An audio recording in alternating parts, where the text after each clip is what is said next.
नमस्कार जनता न्यूजमध्ये आपले सहर्ष स्वागत आहे. लाईक करा, सबस्क्राईब करा चॅनलला. वैजापूर खंडाळा शिवारमध्ये खडीमसनीमुळे शेतकरी हैराण. खडीमशीनमुळे पिकावर दुष्परिणाम. शेतकऱ्यांनी आमरण उपोषण करण्याचा केला इशारा. जर एवढे करूनही नाही झाले तर आत्मदहनाचा सहकुटुंब सहपरिवारासह दिला इशारा.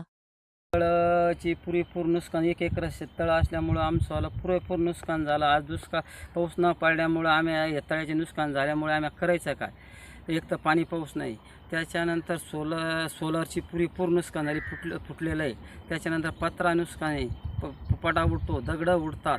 दुही बाजूने एरिया असल्यामुळं आमच्या एरियाला पाणी होऊ नाही राहिलं. याच्या त्रासाला आम्ही आत कटाळलो.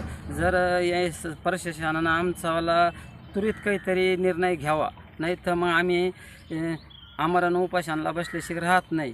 त्याच्यानंतर नाही केलं तर आम्ही आत्मदहन केल्याशिवाय पर्याय राहिला नाही. आम्हाला शेवटचा पर्याय, आम्हाला आत्मदहनाशिवाय पर्याय राहिला नाही. या फुपाटा तुमच्या शेताच्या याच्यावर येतो का काय, नेमका काय फुपाटा पुरेपूर येऊ राहिला. त्याच्यानंतर ब्लास्टिंग इथंच होती, इथंच क्रेशर चालू आहे. दगडं उडताना आमच्यावरी पुरेपूर नुकसान आहे. आम्हाला आत्मदहनाशिवाय पर्यायच राहिला नाही. याच्या अगोदर काही प्रशासनाला आम्ही प्रयत्न केला, त्यांना कलेक्टर तहसीलदार मॅनेज करून टाकले. आम्ही शेतकरी लोक पैसे देऊन काय देऊ शकतो. हा 2 नंबरवाला काही करू शकतो.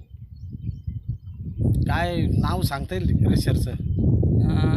धनलक्ष्मी क्रेशर. मग आता प्रशासनाला काय सांगू इच्छितात? प्रशासनाला फक्त आम्हाला की क्रेशर बंद करून टाका. आमचे जे आमची नुकसान भरपाई जे झालेले शेततळ पुरेपूर फुटलेलं आहे. आज दुष्काळाची सावट असल्यामुळं आम्हाला हे क्रेशर शेततळ आमचं त्वरित क्लिअर करून द्यावा. आणि हे पत्रा फुटलेला आहे, पत्रा क्लिअर करून द्या. सोलर आज 1 वर्षापासून सोलर बंद आहे. तुम्ही स्वतः येऊन पहा सोलर प्रशासक. तर ते सोलर पुरेपूर बंद असल्यामुळे आम्ही शेती करायची कशी. धन्यवाद. बंद करा. दगड त्याचे दगड पडेल पत्र्यावर, सगळं पत्र्या फुटून गेला.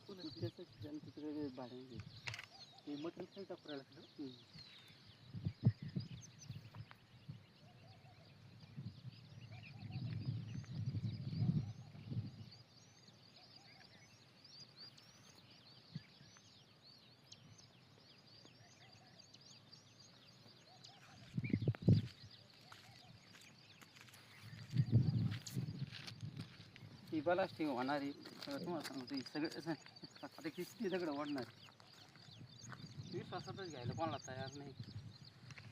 हे तुमचंच आहे ना? हां हां हां.